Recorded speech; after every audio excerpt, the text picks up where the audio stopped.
किसी भी इशारे पर 2 मिनट के लिए ब्रेक लगती है तो 4 भिखारी आपकी गाड़ी का शीशा बजाते हैं। अब बाज इशारों पर टूल प्लाजों पर लिख के लगा दिया गया है ये पेशेवर भिखारी हैं, इनको खैरात ना दें।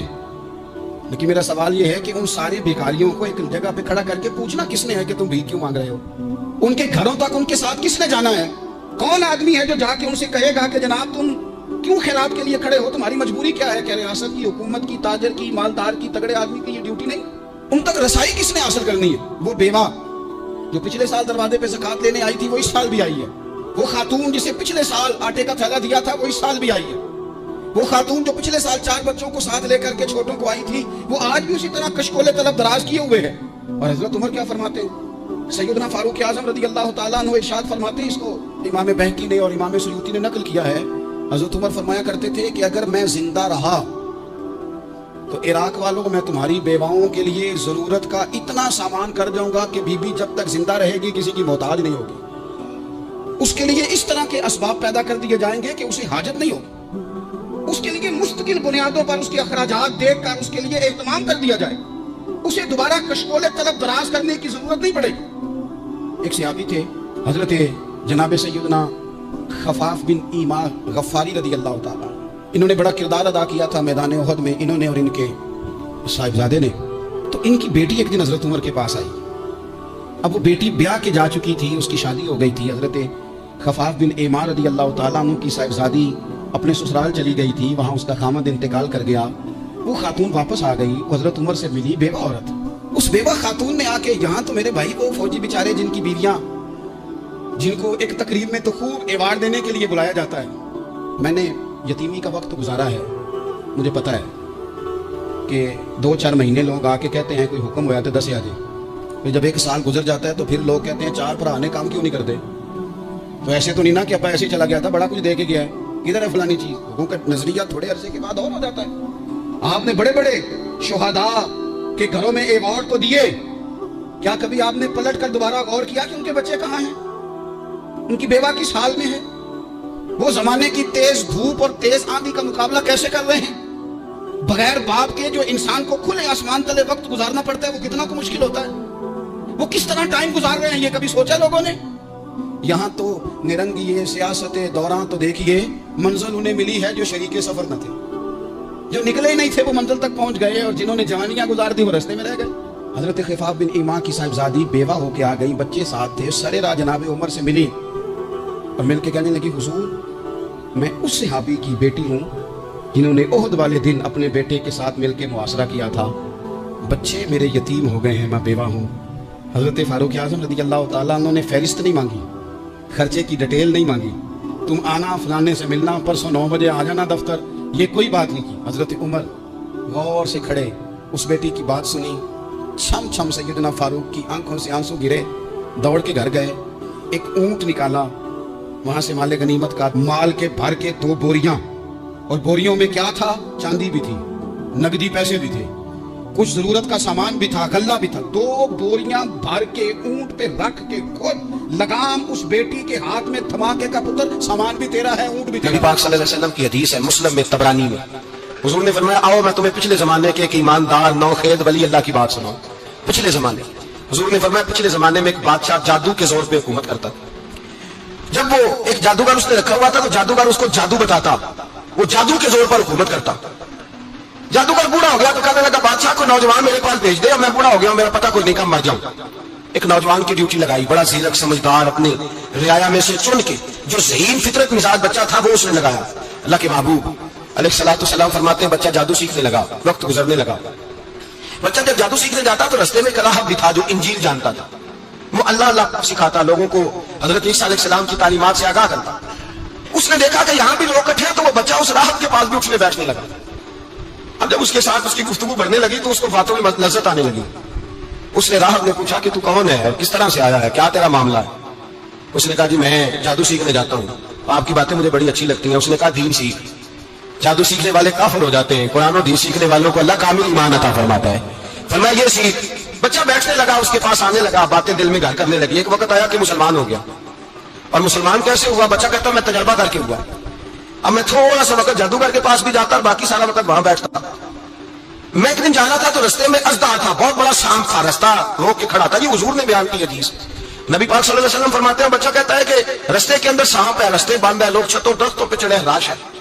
کہتے چھوٹا سا روڑا میں نے اٹھایا تو میں نے کہا اللہ اگر جادوگر سچا ہے تو اسے مار دے. چھوٹا سا روڑا میں نے پھینکا، ازدہا کوئی نہ مرا. پھر چھوٹا روڑا اٹھایا، میں نے کہا اللہ اگر وہ عالم سچا ہے تو اسے مار دے. اب جب میں نے روڑا مارا تو ازدہا مر گیا. میرے اندر سے گواہی آئی نہیں دین کی باتیں سچی ہیں، نہیں قرآن کی باتیں اسلام سمجھانے کے لیے عرض کر رہا ہوں. اگرچہ اس دور میں انجیل تھی، اللہ رسول کی باتیں اچھی ہیں. کہتے میں مسلمان ہو گیا. اب میں نے راہب کے پاس ہی آنا شروع کر دیا، جادوگر کے پاس چھوڑ دیا اس بچے نے آنا.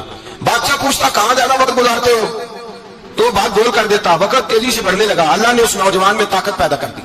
اب وہ اس کے اندر نا اللہ نے توانائی روحانیت پیدا کر دی. ابھی جوان ہے، 14-15 سال عمر ہے. اللہ نے اب جو بیمار بھی آتا وہ دعا کرتا تو اللہ صحت عطا کر دیتا.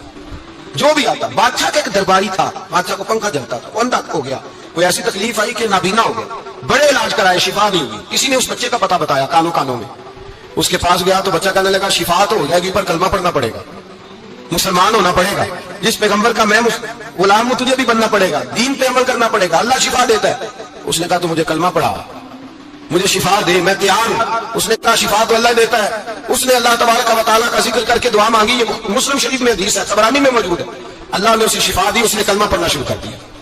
یہاں ایک نقطہ لکھا ہے ہمارے علماء نے، کہتے ہیں جب اللہ ولایت عطا کرتا ہے نا تو یہ سفید بالوں والے کا حصہ نہیں ہوتی. اگر جوانی میں کوئی آدمی توبہ کر کے تصوف کے راستے پہ چلتا ہے تو سب سے زیادہ ولایت اللہ اسے عطا فرماتا ہے. سب سے زیادہ ولایت اس کے پاس ہوتی ہے. ابھی اس کے بال کالے ہیں، چڑھتی جوانی ہے، دعا کی تو اللہ نے، اور حدیث پاک میں موجود ہے کوڑے آتے تو شفا یاب ہو جاتے، اندھے آتے تو شفا یاب، برس والے آتے تو اللہ سے دے. جوان ہے. بادشاہ کے پاس وہ واپس گیا، وہ جو آدمی جس کی آنکھیں ٹھیک ہوئی تھی. بادشاہ نے پوچھا کہ کیسے شفا ملی، تو کہنے لگا میرے رب نے شفا دی. بادشاہ سجدے کراتا تھا، اپنے آپ کو منواتا تھا معاذ اللہ. کہنے لگا میرے علاوہ کون رب ہے؟ اس نے کہا وہی رب ہے جس نے تجھے پیدا کیا ہے، اور وہی رب ہے جس نے مجھے اندھے کو آنکھیں دی ہیں، وہی ہے میرا مالک. کہا اچھا تو مجھے نہیں مانتا؟ کہا نہیں میں اپنے رب کو مانتا ہوں. بادشاہ نے اسے صدا دی، ستایا. اس نے بچے کا پتہ بتایا، پھر بچے کو بلا کے ستایا تو اس راہب کا پتہ بتایا. راہب بھی قتل ہو گیا، نابینا بھی قتل ہو گیا. بادشاہ نے کہا سپاہیوں سے اس بچے کو لے جاؤ اور پہاڑ کی چوٹی پہ جا کے نیچے پھینکو تاکہ مر جائے. بچہ پہاڑ کی چوٹی پہ گیا تو ہاتھ اٹھا کے کہنے لگا یا اللہ میرے لیے نہیں اپنے لیے، میرے لیے نہیں اپنے لیے انہیں اپنی قدرت کے جلوے دکھا. میرے لیے نہیں، اللہ کے بندے اپنی جان بچانے کی دعائیں نہیں مانگتے، اپنے لیے انہیں اپنی قدرت کے جلوے دکھا. یہ دعا مانگی. جتنے لوگ ساتھ آئے تھے وہ سارے زمین پہ گرے اور سب مر گئے، پہاڑ سے گر کے مر گئے. بچہ واپس سیدھا بادشاہ کے پاس کہنے لگا لو بھائی میرے رب نے مجھے بچا لیا ہے. جوان کا ایمان دیکھو، میرے رب نے مجھے، بولو میرے اللہ نے مجھے ایمان کی گواہی دے رہا ہے، میں بچ گیا ہوں، تو جھوٹا ہے، میرا رب سچا ہے. اس نے کہا لے جاؤ اس کو دریا میں، کشتی میں بٹھاؤ، بیچ دریا کے جا کے دھکا دے دو. بیٹھے کشتی میں، دریا کے بیچ گئے، اور جب جا کے وہاں اس کو دھکا دینے لگے تو اس نے کہا اللہ میرے لیے نہیں اپنے لیے انہیں اپنی قدرت کے جلوے دکھا. بس ایک طوفان سے آیا، جتنے سپاہی ساتھ آئے تھے ڈوب کے مر گئے. وہ بچہ اٹھا اور سیدھا پھر بادشاہ کے پاس، اسی کے پاس کہنے لگا لو بھائی میرے رب نے مجھے بچا لیا ہے، تیرے پاس آیا ہوں. وہ کہنے لگا تو کیا مصیبت میرے گلے پڑ گئی ہے، کیسے جان چھوٹے گی؟ تو بچہ کہنے لگا اگر تو مجھے باندھے درخت کے ساتھ اور سارے ملک کو بلائے، لوگوں کو اکٹھا کرے، پھر تو مجھے تیر مارنا، میں تجھے بتاؤں گا کیسے مارنا ہے، میں مر جاؤں گا. اللہ کا بندہ نوجوان ایمان دیکھو، مرنے کے طریقے بتا رہا ہے. میں تجھے بتاؤں گا میں کیسے مروں گا. یہ بات کہی، بادشاہ نے سارا مجمع جمع کیا، ملک سارا باہر آ گیا، درخت کے ساتھ باندھ دیا. کہنے لگا بھائی لوگوں یہ مجھے مارنا چاہتا تھا، مار نہیں سکا، اب میں اسے بتانے لگا ہوں کہ میں کیسے مروں گا. اسے کہو جب تیر مارے تو ساتھ میرے رب کا نام بھی لے، میں اپنے رب کے نام پہ جان دوں گا، ایمان کی پختگی میں اللہ کے نام پر جان دوں گا. اسے کہو رب کے نام پہ مارے، مر جاؤں گا. بادشاہ نے اللہ کہہ کے تیر مارا، پیشانی میں لگا، بچے کی روح پرواز کر گئی. جتنا مجمع کھڑا تھا سارا کلمہ پڑھ کے مسلمان ہو گیا، سارے مسلمان ہو گئے، سارے. میرے رسول پاک سید عالم صلی اللہ علیہ وسلم نے نوجوانوں کو بتایا جب تمہارے اندر ایمان کی قوت آئے گی تو اللہ تمہاری مدد کرے گا. فرمایا وہ نوخیز ولی تھا، ابھی جوان رانا، ابھی اس کی پیشانی پر جوانی کے آثار تھے، لیکن اسے اللہ کو راضی کیا، رب کریم کو راضی. ولایت کا مطلب بڑھاپا نہیں، ولایت کا مطلب وہ نہیں کہ جب بڑا لمبا وقت گزر جائے تو پھر آدمی آئے کہ نہیں ہم کیا کرنا ہے، اب مسجد ہی ہے اب تو اس کے علاوہ گزارا کوئی نہیں.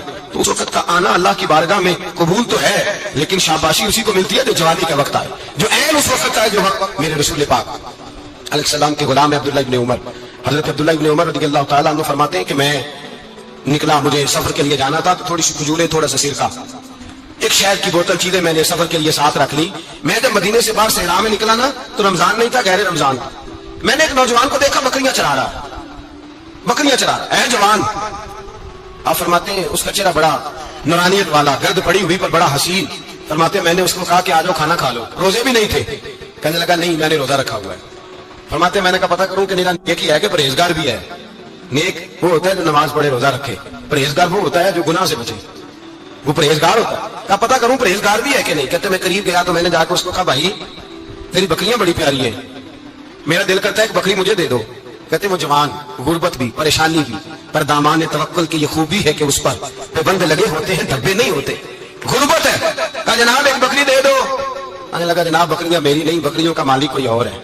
कहते मैंने आजमाने के लिए कहा कि बकरियों के मालिक को कहना एक बकरी भेड़िया ले गया है, कह देना भेड़िया ले गया है। तो कहते उसने मेरी तरफ देखा, गर्द से उसके बाल लटे हुए, आंखों में रोशनी, चेहरे पे इत्मीनान, लबो लहजे में ईमान की ताकत, नौजवान। कहने लगा हुजूर बकरियों के मालिक को तो कह दूंगा भेड़िया ले गया है, जब अर्श का मालिक पूछेगा तो क्या जवाब दूंगा, अल्लाह को क्या जवाब दूंगा। कहते हैं मैं कांपने लगा, उसकी बात सुन के वापस आया, जो काम निकला था वो छोड़ा, वापस लौट आया। मैंने पता किया किसका गुलाम है, पता चला फला आदमी का है। कहते मैंने पहले गुलाम खरीदा, फिर पता किया तेरे पास बकरियां कितनी है, उसने कहा 400। कहते मैंने मालिक से सारी बकरियां खरीदी, फिर गुलाम को बुलाया, फिर वो बकरियां तोहफे में दी, तोहफे में। कहने लगा हुजूर ये सारा कुछ मुझे कैसे मिला। मैंने कहा तेरा ईमान बड़ा पुख्ता था तो मेरे रब ने तुझे इनाम दिया। इराक से आई, उसकी 5 यतीम बच्चियां थी तो उसे जरूरत थी वजीफे की। उसने कहा हुजूर मेरी 5 यतीम बेटियां हैं, मुझे वजीफा चाहिए। जनाब उमर बिन अब्दुल अजीज ने एक बेटी का नाम पूछा, वल्दियत पूछी, वजीफा लिखा। औरत कहने लगी अल्लाह तेरा शुक्र है मेरी बच्ची का वजीफा लग गया। दूसरी का नाम पूछा, वल्दियत पूछी, उम्र पूछी, वजीफा लगाया। अल्लाह तेरा शुक्र है मेरी यतीम बच्ची का वजीफा। 4 बच्चियों के वजीफे उमर लिखते रहे, खातून अल्लाह की हम्द करती रही। 5वीं का लिखने लगे तो कहने लगी मैंने जमाना बड़ा देखा है पर उमर बिन अब्दुल अजीज तेरी तरह का बंदा नहीं देखा। आप फरमाने लगे अब मैं 5वीं का वजीफा नहीं लिखता, 4 का वजीफा जाके गवर्नर से मंजूर करा ले और 4 को कहना थोड़ा थोड़ा 5वीं को भी दे दे। हुजूर क्यों नहीं लिखते। फरमाया जब तक तू हम्द के लायक रब की हम्द कर रही थी मैं वजीफे लिख रहा था, अब तूने मेरी तारीफें शुरू कर दी। अपनी तारीफ पर कैसे वजीफा लिखूं, वो तो हम्द के लायक है, उसकी हम्द होनी चाहिए, लेकिन मैं अपनी तारीफ पर, अपनी खुशामद पर मैं नहीं लिखता। जा अल्लाह ताला तेरे लिए बेहतरी करे। वो खातून कहती है मैं वहां से आई, मुझे महीनों लग गए, सफर लंबा था, इराक पहुंची तो इराक के गवर्नर को जब मैंने वो रुका दिया तो उनकी चीखें निकल गई, तड़प के रोए।